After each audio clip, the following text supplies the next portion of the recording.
Good morning. Good morning. We are extremely pleased that you are here. It is good to come together for the purpose of co-creating. Do you agree? Yes. It is really co-creation at its best.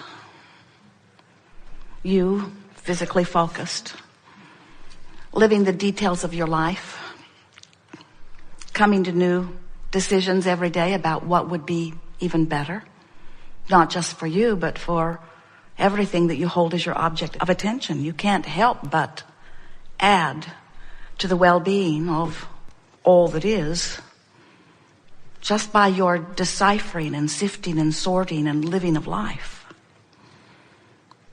You are doing as you knew you would do. You are exploring contrast, and whether you speak it or not, you are coming to new decisions constantly about what an improved life would be. Sometimes you think that it is by offering your words that you create. But it is not your words. It is your vibrational offering. And your vibrational offering is emanating from you at all times. You can't not be vibrationally offering as long as you are conscious. And as you are conscious, you are focused upon something. You're either focused upon the past or the present or the future. You're observing something, you're pondering something, you're remembering something. And it's interesting, the threads of thoughts you think. This morning, as Jerry and Esther were preparing to come down, Jerry pointed to a dresser drawer in their sleeping room that won't stay closed. Apparently the dresser's on a little bit of a slant and there's not enough friction and the drawer just opens itself. Esther said, it's like being on a ship, only we're not, are we? And then Jerry said it reminded him of some kids he knew who had a can of some lubricant that they were being very helpful in spraying on the drawers of people. And people liked it mostly because it stopped the drawers from squeaking, but it caused the drawers, some of them on a slant, to just slide open all the time. So people weren't that happy with this product that was being sprayed on their drawers. And then Jerry and Esther thought about those kids and thought about where they lived and thought about what they were doing and wondered what they're doing now. And then they thought about other people that they knew when they were with those kids. And then Jerry said, what was the name of that person who sang that great song? And what was his wife's name? And who were those other people? And 20 minutes later, they were still following the thread of the drawer sliding open. And this is the way your thoughts string together. You have vibrations within you, anything you give your attention to. In other words, Jerry focused upon that drawer sliding open, which made him think of something like it, and it activated within him that moment in time. And suddenly, everything about that moment in time came alive within him.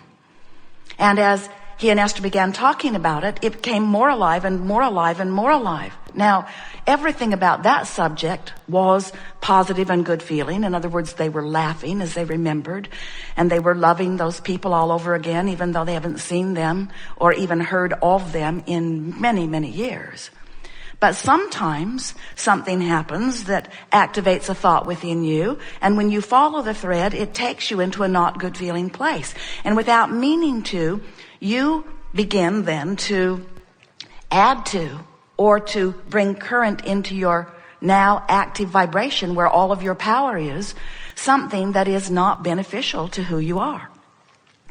Now, what we're getting at here is that while you are here in your magnificent physical bodies and you are focused and therefore activating thoughts and therefore offering vibration, there is another part of you that is offering vibration also. It's the part of you that you were before you were born into this physical body, but it is still, even though you are here focused in this body, it's still the largest part of you. It's the whole of you. It's the culmination of you. It's the source of you. It's the newly become part of you. It's the inner being of you. It's the non-physically focused part of you, but it is the largest vibrational part of you.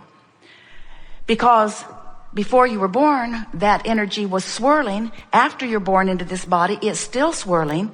But here's the important part that many of you do not remember.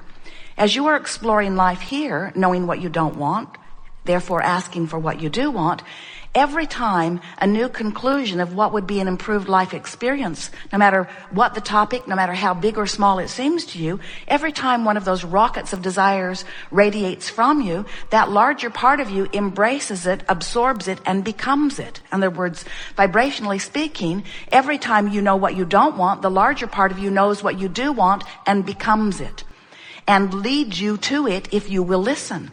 Now here's what we really want you to hear. So while Jerry and Esther are focused upon this drawer sliding open, and they follow the path of all of these thoughts which activated vibrations within them, they could feel a relationship of this vibration that is activated now with the larger vibration of who they really are. And when the two vibrations are on the same wavelength, when they're loving these people, when they're appreciating these people, when they're remembering the fun of these people, the source within them is doing all of that too. So there's no discord within Jerry and Esther. But if they were to find something in that thought that was troubling or concerning, if they were to remember, oh yeah, that's the guy that banged our car every time he got out of the parking lot. We parked next to him, and every time he got out, he banged our car, remember? We tried to find something that we could put between us. We asked him if he could just glue carpet on the side of his car so he didn't destroy every... If they focus upon something that they do not feel good about, then in that moment of that activation, as they walk down this path of memory lane, there is the potential of activating a discordant vibration. And anything less than loving someone, we got to tell you, is discordant, even if they weren't lovable.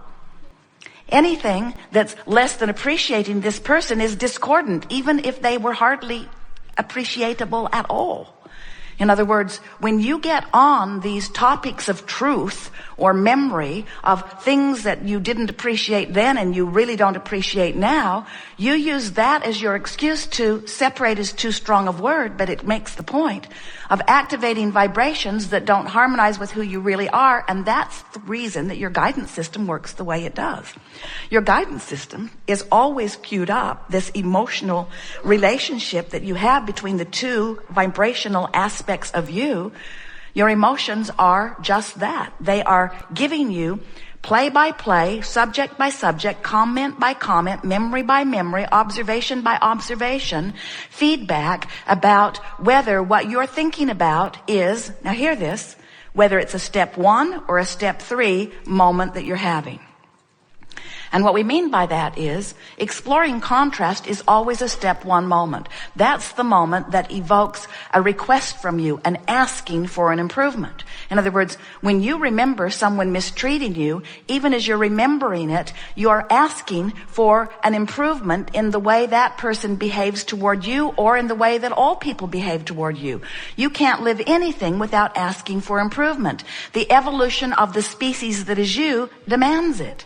You cannot look at what you don't want without an equal and proportionate opposite end of that stick activating in the source within you. That's why all species, even if it is a one-celled organism, expands, because it is having exposure to its experience and it is making requests for improvement also. So, we bring up this trail of thought because a trail of thought really is what your beliefs are about. A belief is only a thought you keep thinking, but we want to add a new phrase to that statement that you've been hearing us offer for a while. A belief is a vibration that you continue to activate for some reason. In other words, while Jerry and Esther have not thought about those particular people in a long time, that's still an active part of their life experience, as is most everyone's past an active part of your experience. Esther laughs as they drive in the monster bus across this nation. It is a rare road that they're on that Jerry doesn't have some memory about, because he traveled as an entertainer, he traveled by car, he traveled all of the roads of this nation, and nearly all of the roads that he traveled, Jerry and Esther are still traveling. So he remembers that motel. He remembers what happened at that gas station. He remembers the people that lived in this town. And while most of it feels good when he reactivates it, every time you activate something from the past, you run the risk, and we don't mean to sound warning, we just can't find a better word of explaining. There is the potential of this activation because of this past experience not jiving with what's going on now. For example, when you go home for a vacation, home to your early roots, when you go back to visit your parents or the town that you grew up in or the people from your beginning, even if they're not still living where you lived, when you go back to those people, don't you find yourself beginning to behave like you did the last time you were there? Often. Because those familiar faces and places, the familiar food that they're eating, the familiar things that they think about, the familiar family albums that they get out, the familiar vibration of what that was is activated within you when you turn your attention to it. Whether you go there or not, or whether you just think about having been there. In other words, when you turn your attention homeward, so to speak, homeward to your physical family roots, you activate the vibration of that, and if you feel love and joy and friskiness when you're doing that, that means that those thoughts that are activating are blending with the most further extension of who you are, and all is really well. But if you feel irritated, if you feel ornery about it, if you feel lonely or homesick, if you get those nostalgic feelings that so often you associate with home, what that means is that thought activated something so far from who you now are that there is a discord within you.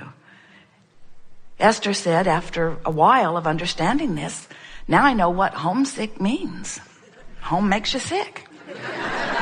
And we mean that too, in the sense that when you activate those memories of when you felt less secure, or when someone didn't approve of you, or before you had figured out who you are, it's a very common thing for you to activate just by turning your attention to something that doesn't jive with who you are.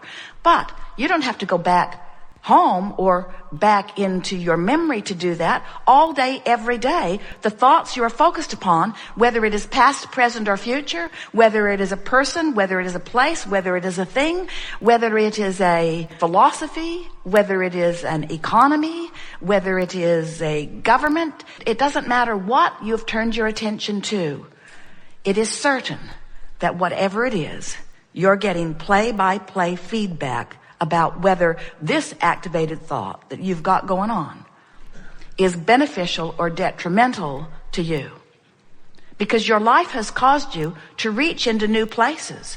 And then all day, every day, you've got this measurement going on to see how well you're reaching into the new place that life caused you to reach to. The best way of saying it is life has caused you to expand. The larger part of you, the inner being of you, has already taken that vibrational leap forward. And if you don't bring the rest of you along, then you feel the discord and you don't feel good. In short, if you are to live the joyful life that you have come forth to live, you've got to keep up with you.